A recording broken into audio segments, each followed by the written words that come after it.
नमस्कार। समाजशास्त्र विषय की श्रृंखला में आप सभी का स्वागत है। हम पढ़ रहे हैं बीए द्वितीय वर्ष प्रश्न पत्र प्रथम प्राकल्पना या उपकल्पना या परिकल्पना या अर्थात हाइपोथेसिस क्या है। किसी भी अनुसंधान या सर्वेक्षण की समस्या के चुनाव के बाद अनुसंधानकर्ता समस्या के बारे में उसके कार्य कारण संबंधों का पूर्वानुमान लगा लेता है या पूर्व चिंतन कर लेता है, और ये पूर्व चिंतन या पूर्वानुमान ही प्राकल्पना, परिकल्पना या उपकल्पना के नाम से जाना जाता है। जैसे अगर हम भारत में बढ़ती हुई अपराध प्रवृत्ति नामक समस्या का अध्ययन करना चाहते हैं तो इस समस्या के कार्य कारण संबंधों के बारे में हम सामान्य ज्ञान एवं अनुभव के आधार पर यह अनुमान लगाते हैं कि निर्धनता की बढ़ती हुई अपराध प्रवृत्ति के लिए प्रमुख कारण है। इस प्रकार हम कह सकते हैं कि प्राकल्पना अध्ययन विषय से संबंधित कहलाती है। इसमें प्राकल्पना या उपकल्पना का अर्थ है। प्राकल्पना वह चिंतन जो अनुसंधान से पूर्व किया जाता है।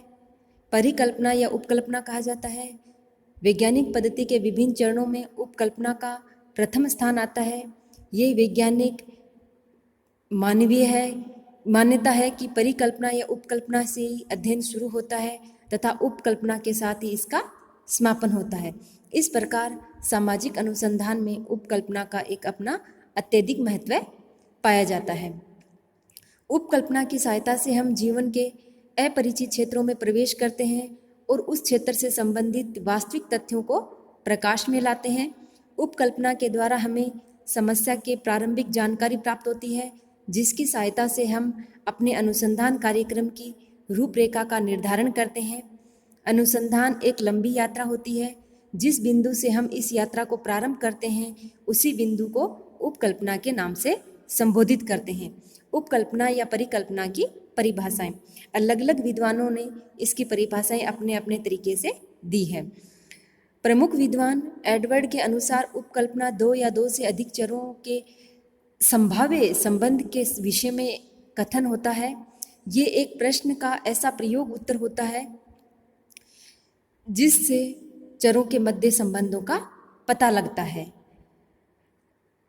विद्वान लुंडबर्ग ने बताया कि एक उपकल्पना एक सामयिक व काम चलाऊ सामान्यीकरण है जिसकी वैधता की जांच करना अभी शेष है। इसी प्रकार विद्वान कर्लिंगर ने बताया कि उपकल्पना दो या दो से अधिक चल राशियों अथवा चरों के मध्य संबंधों का कथन है। इसी प्रकार गुडे एवं होट ने कहा कि प्राकल्पना अनुसंधान और सिद्धांत के बीच एक आवश्यकता की कड़ी है जो ज्ञान वृद्धि की खोज में सहायक होती है। प्राकल्पना के निर्माण के अभाव में किसी भी प्रकार का प्रयोग वैज्ञानिक अनुसंधान असंभव है।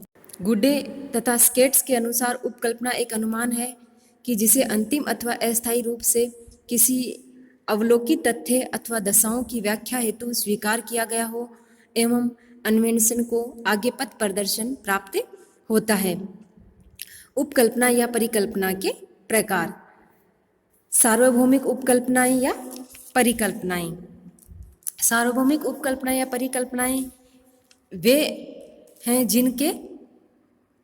जिनका अध्ययन किया जाने वाला चर सभी समय और सभी स्थान पर उपस्थित रहता है। दूसरा, अस्तित्ववादी उपकल्पनाएं या परिकल्पनाएं। ये ऐसी उपकल्पनाएं या परिकल्पनाएं जो एक मामले में चरों के अस्तित्व का निर्धारण कर सकें। हेज ने दो प्रकार की उपकल्पनाएं बताई हैं, एक सरल उपकल्पना और दूसरी मिश्रित उपकल्पना। सरल उपकल्पना या परिकल्पना इसमें सामान्य उपकल्पना आती है तथा किन्हीं चरों के बीच सहसंबंधों की स्थापना की जाती है। दूसरी मिश्रित उपकल्पना या परिकल्पना जिसके अंतर्गत उपकल्पनाओं का मिश्रण किया जाता है। इसी प्रकार गुडे तथा होट ने तीन प्रकार की प्राकल्पनाओं का उल्लेख किया है। नंबर 1, अनुभवात्मक समानताओं से संबंधित उपकल्पना। दूसरी, जटिल आदर्श प्रारूपों से संबंधित उपकल्पना। और तीसरी, विश्लेषणात्मक चरों से संबंधित उपकल्पना। अनुभवात्मक समानताओं से संबंधित उपकल्पना वे प्राकल्पनाएं मानव के सामान्य ज्ञान, तर्क वाक्य, दैनिक जीवन के अनुभवों, मान्यताओं, लोकोक्तियों, कहावतों, वक्तव्यों, वार्ताओं और उसके विश्वासों पर आधारित होती हैं।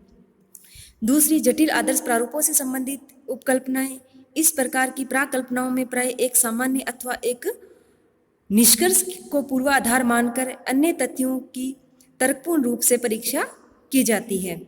ऐसी प्राकल्पनाएं अल्पसंख्यक समूहों तथा परिस्थिति की दशाओं से संबंधित होती हैं। इसी प्रकार तीसरी विशेषता विश्लेषणात्मक चरों से संबंधित प्राकल्पना। कुछ प्राकल्पनाएं विश्लेषणात्मक चरों के संबंध में से संबंधित होती हैं। कोई भी सामाजिक घटना अन्य कारणों का परिणाम होती है, फिर भी इनमें से कोई एक कारक ही प्रमुख कारक माना जाता है और अन्य कारक सहायक कारक होते हैं। कुछ अन्य प्रकार की प्राकल्पनाएं जैसे सकारात्मक कथनों से संबंधित प्राकल्पना, नकारात्मक कथनों से संबंधित प्राकल्पना, शून्य कथनों से संबंधित प्राकल्पना और काम चलाऊ प्राकल्पना। सकारात्मक कथन से संबंधित प्राकल्पना।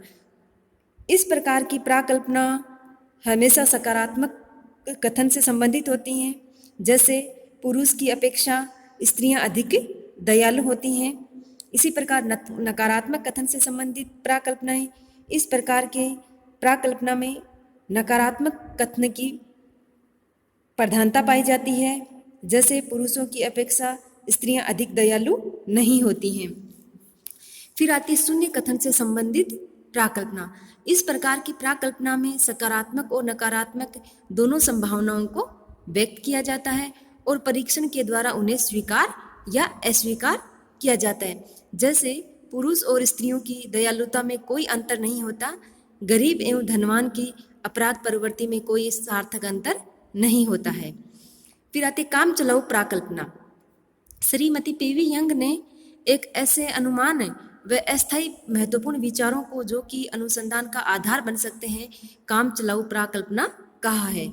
काम चलाऊ प्राकल्पना किसी भी अध्ययन को प्रारंभ करने का एक प्रारंभिक विचार होता है।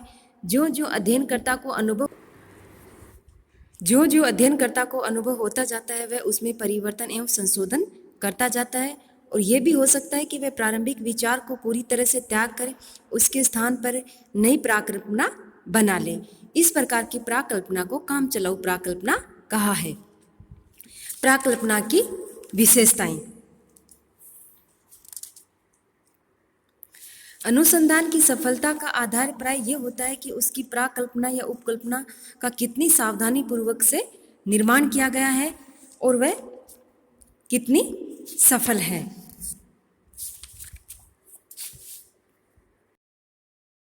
एक अच्छी प्राकल्पना के निर्माण के लिए उसकी विशेषताएं, समस्या का पर्याप्त उत्तर। अच्छी उपकल्पना से समस्याओं के उत्तर प्राप्त करने में सुविधा और सरलता होती है। उपकल्पना इस प्रकार होनी चाहिए जो समस्या के समाधान में पर्याप्त उपयोगी हो। मूल समस्या से संबद्ध होनी चाहिए। कई बार अध्ययनकर्ता उपकल्पनाओं के निर्माण में मूल समस्या से गौण महत्व वाले पक्षों को उपकल्पना के साथ संयुक्त करता है। ऐसा करना अध्ययन की दृष्टि से अनुचित है। चुने गए विषय के मुख्य पक्षों से ही उपकल्पनाओं का संबंध होना चाहिए ताकि अध्ययन में विशेषता आ सके। तीसरा, विशेषता। उपकल्पना को अपने में विशेषता लिए हुए होना चाहिए, उसे अत्यंत विस्तृत नहीं होना चाहिए।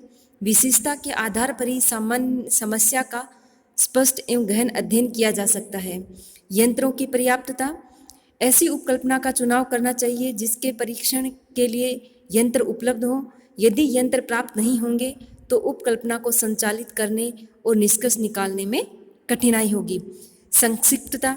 क्योंकि उपकल्पना समस्या का सारांश होती है, अतः उसकी भाषा वैज्ञानिक होनी चाहिए, अन्यथा उसके शब्दों के अर्थों में परिवर्तन हो जाता है। इसी प्रकार से सरलता होनी चाहिए।